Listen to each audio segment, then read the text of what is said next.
নওগাঁয় আজকে প্রথম শীতের সকাল। আজকের সকালটা অনেক প্রিশিয়াস।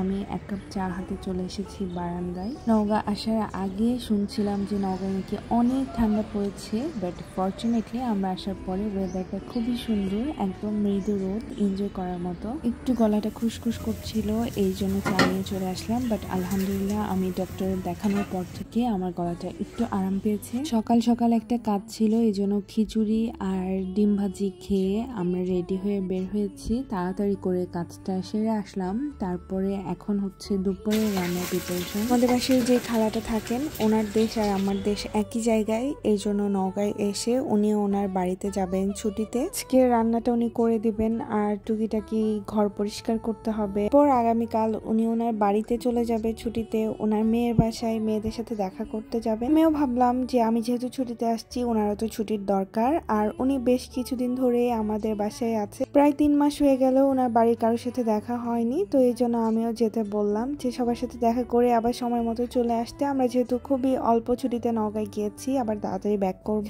আমি একটু ঘর গুছাচ্ছিলাম, সকালে উঠে ঘর গোছানোর সময় হয়নি, যেহেতু বললাম একটা কাজে গিয়েছিলাম, অনেক তাড়াতাড়ি করে বের হয়ে চলে গিয়েছিলাম। আমার শ্বশুর শাশুড়ি যেহেতু অনেকদিন ধরে ঢাকায় ছিলেন, এই কারণে নওগাঁ বাসাটা অনেকটা অগোছালো এবং অনেক নোংরা হয়ে আছে, অনেক কিছুই গোছানোর আছে, একটু একটু করে গোছাতে হবে। এইদিকে আবার প্রতিদিন বের হওয়া হবে, ঘোরাঘুরি করা হবে, তার মধ্যে একটু করে যতটুকু সময় পাই একটু ঘর গোছাতে হবে। এইবার নওগাঁ যাওয়ার আগে অনেক কনফিউজ ছিলাম, হঠাৎ করে নওগাঁয় অনেক ঠান্ডা পড়েছে, জন্য ছোট বাচ্চা নিয়ে যাব কি যাব না এটা নিয়ে অনেক কনফিউজ ছিলাম। আর ঢাকা থেকে নওগাঁর জার্নি অনেকটা দূর, এইটাও একটা বিষয় ছিল। তো সবকিছুর পরে আসলে নওগাঁ যাওয়ার সময় হলে এই সুযোগটা কখনো মিস করি না।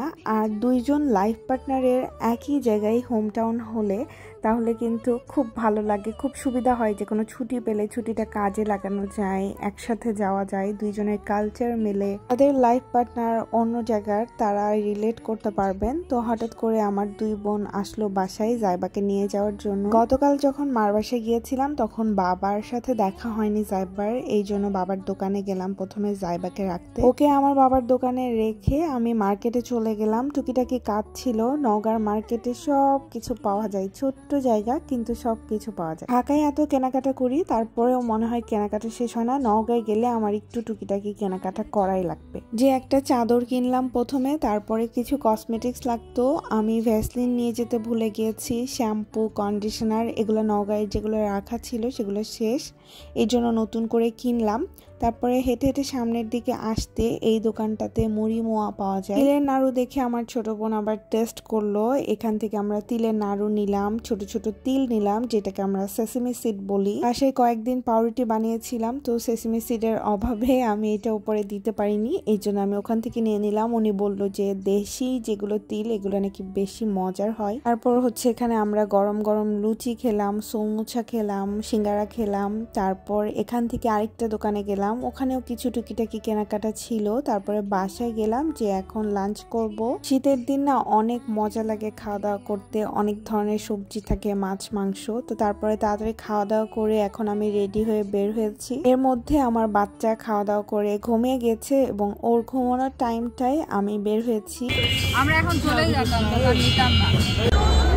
মানে ওরা সবাই রেডি হয়ে উঠে বসেছিল গাড়িতে, আর আমি যেতে লেট করেছি, ওরা আরেকটার জন্য আমাকে রেখে যায় নাই, কারণ আমার অনেক কাজ ছিল, এক জায়গায় থেকে আরেক জায়গায় দৌড়াদৌড়ি করতে করতে আমি বাসায় অনেক লেটে এসেছি এবং লাঞ্চ করেছি দেরিতে। আর রেডি হয়ে বের হতে হতে একটু দেরি হয়ে গিয়েছিল।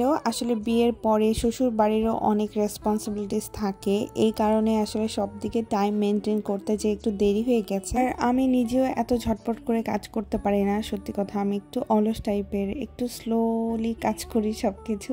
আর এটা আমার ছোট বোন, আমরা দুইজন উপরে দাঁড়ায় থেকে ছবি তুলতেছিলাম, ও আমারটা তুলে দিচ্ছে, আমি ওরটা তুলে দিচ্ছি। আমরা সবাই মিলে সেদিন গিয়েছিলাম সান্তাহার রেল স্টেশনে। আমাদের প্ল্যান ছিল এদিন আমরা শীতের পিঠা খাবো, তো আমরা কাজিন এবং ছোট ছোট পিচ্চি পাচ্চিরা আগে গিয়েছি, এখানে সবাই ছবি টবি তুলবো, একটু ঘোরাঘুরি করব, আর একটু পরে বড়রা এসে আমাদের সাথে জয়েন করবে। আমি যাওয়ার আগে ওরা আমাকে ছেড়ে অনেকগুলো ভিডিওস নিয়ে নিয়েছে, এই জন্য আমি যাওয়ার পরে ওদেরকে একসাথে করে একটু ভিডিও করতেছিলাম। আর এই তো শীতের দিন স্টেশনে এসে ভালোই লাগতেছিল। সবাই আমরা একসাথে অনেক ছবি তুললাম, ভিডিও করে নিলাম। আর এইটা হচ্ছে আমাদের হ্যাঙ্গার, আর আরেকজন ইনি হচ্ছে আমাদের ফটোগ্রাফার। এরা হচ্ছে আমাদের সব ভিডিওস আর ছবি তুলে দিয়েছে। আমরা ছবি তোলার সময় সবাই সোয়েটার খুলে এবং হাতে যার যে ব্যাগ ছিল ওদেরকে দিয়ে এই ভিডিওসগুলো করেছি। এর মধ্যে একটা হচ্ছে আমার ফুফাতো ভাই, আরেকটা হচ্ছে আমার চাচাতো বোনের ছেলে। অলরেডি এতক্ষণ ঘোরাঘুরি করতে করতে সন্ধ্যা হয়ে গিয়েছে, এই জন্য আমরা স্টেশনের দিকে চলে আসলাম। এখানে অনেক কিছু পাওয়া যায়, মানে এমন কিছু নাই পাওয়া যায় না। তার মধ্যে দিয়ে ট্রেন যাচ্ছিল, দেখতেছিলাম এই জায়গাটা এত রিস্কি। হঠাৎ করেই ট্রেন চলে আসে, হরহামেশা লোকজন হাঁটাহাঁটি করতেছে, এর মধ্যে দিয়ে ট্রেন হর্ন দেয় এবং চলে আসে। আর এই ট্রেন স্টেশনে ফুটপাতে অনেকগুলো এরকম ব্ল্যাঙ্কেট, তারপরে কাঁথা টাথা এগুলো পাওয়া যায়। এগুলো একটু ঘুরে ঘুরে দেখতেছিলাম, এগুলো সব থ্রিফটেড আইটেম। এরপর আমরা সবাই মিলে চলে আসলাম যে আমরা সবাই মিলে পিঠা খাবো। এরপর আবার একটা ট্রেন গেল, তো পিঠার দোকানে এসে দেখতেছিলাম যে কি পিঠা খাওয়া যায়। এই দোকানটাতে অনেক অনেক ধরনের পিঠা পাওয়া যায়। আমাদের শহর থেকে সান্তাহার রেল স্টেশন একটু দূরে, তারপরেও আমাদের কাছে কিন্তু দূরে মনে হয় না। এটাই অনেক মজা লাগে যে আমরা একটু দূরে কোথাও আসছি খাওয়া দাওয়া করার জন্য। আর আমাদের নওগাঁতে সবাই এই শীতের সময় সান্তাহারে যায় পিঠা খেতে। আর শুধু পিঠাই না, এখানে অনেক ধরনের ফেমাস খাবার দাবার পাওয়া যায়। এখানে হাঁসের মাংস, চিতাই পিঠা, ছিটা পিঠা, নেহারি, অনেক কিছু পাওয়া যায়। তো আমাদের সেদিন প্ল্যান ছিল যে আমরা শুধু পিঠা খাবো। তো এখানে সবাই সিরিয়ালে বসেছিলাম, যার যে পিঠা পছন্দ হচ্ছিল নিয়ে খাচ্ছিলাম, এবং উনি বিল করতেছিল, মানে মনে রাখতেছিল যে কে কয়টা পিঠা নিচ্ছে, কোনটার দাম কত।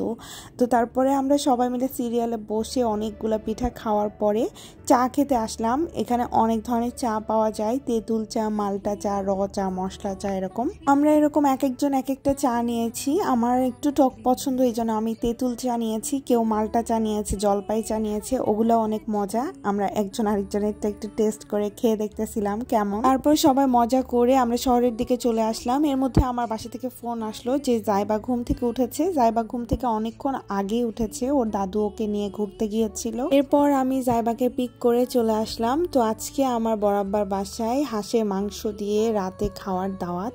তো অনেক মজা করে রান্না করেছে ভাবি, সেটা দেখলাম। তারপরে এটা হচ্ছে আমার কাজিনের ছেলে, জাইবার মতো একই বয়সী। আমি এর আগেও আমার ভ্লগে শেয়ার করেছি। তো ওরা দুইজন একসাথে বসে বসে গল্প করতেছিল। ওরা কি কি গল্প করতেছিল এটা দেখে আমরা হাসতেছিলাম যে ওরা কিন্তু আমাদের সাথে কথা বলে না, কিন্তু ওদের সমবয়সী পেয়ে দুজনের সাথে গল্প করতেছিল। তো ফাইনালি রাতে আমাদের খাওয়া দাওয়ার সময় অনেক মজার আলু ভর্তা, বেগুন ভর্তা, সালাদ, আর এই যে হাঁসের মাংস, একদম ভুনা ভুনা হাঁসের মাংস। এই মাংসটা এত মজার হয়েছিল, মানে কি বলবো, খড়ির চুলায় রান্না করা, কষায় কষায় রান্না করা একটা হাঁসের মাংস। আর মুরগির মাংসও ছিল, মুরগিটাও মজা হয়েছিল। So that's it for today, tata.